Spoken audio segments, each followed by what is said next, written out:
Hello दोस्तों, नमस्कार। H D A to Z education में आप लोगों का स्वागत है।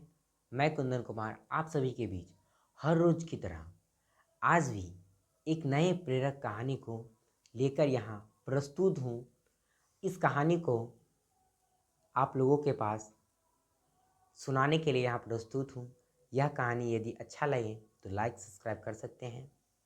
इस कहानी को लेकिन पूरा ज़रूर देखें। इस कहानी का शीर्षक है आधा किलो आटा।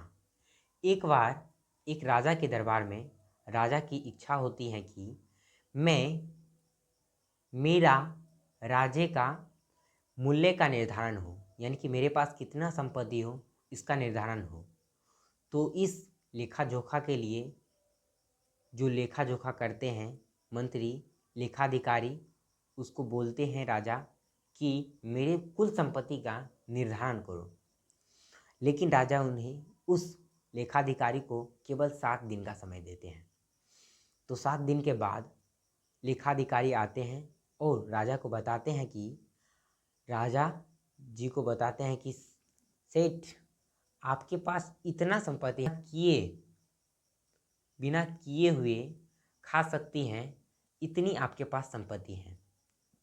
तो सेठ जी राजा अगले दिन से तनावग्रस्त होने लगते हैं, अर्थात अब वह 8वीं पीढ़ी के चिंता में तनावग्रस्त होने लगते हैं और 8वीं पीढ़ी की चिंता करने लगते हैं और धीरे धीरे वह खाना छोड़ देते हैं।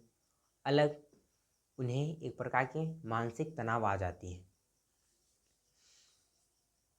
तो यह परेशानी देखकर उनकी रानी एक संत के सत्संग में लेकर जाती है और संत उन्हें उनकी दुविधा को सुनकर कहते हैं कि एक चौराहे पर एक बुढ़िया रहती है, उसे आधा किलो आटा देना, यदि स्वीकार कर ले तुम्हारी मनोकामना पूरी होगी। तो अगले दिन राजा 1 क्विंटल आटा को लेकर उस बुढ़िया के पास जाती है और उस बुढ़िया को देने की चेष्टा करती है, लेकिन वह बुढ़िया अस्वीकार कर देती है। तो कुछ देर के बाद राजा आधा किलो आटा देने की कोशिश करता है, वो भी आटा बुढ़िया अस्वीकार कर देती है और बुढ़िया बोलती है कि हे राजा, आज के लिए मेरे पास आटा है और मैं कल की चिंता नहीं करता हूँ, अर्थात मैं आपसे अनुरोध करता हूँ कि मैं आटा नहीं लूँगा।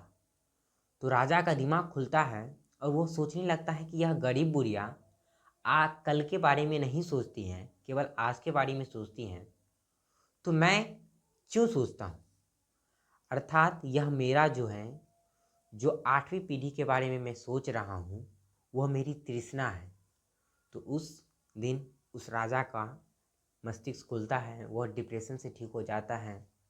तो इस हमें कहानी से यह सीख मिलती है कि जो भी हम कार्य कर रहे हैं वह वर्तमान में करना चाहिए और भविष्य के बारे में सोचना नहीं चाहिए। हमारा वर्तमान अच्छा हो उसके बारे में हमें सोचना चाहिए। धन्यवाद।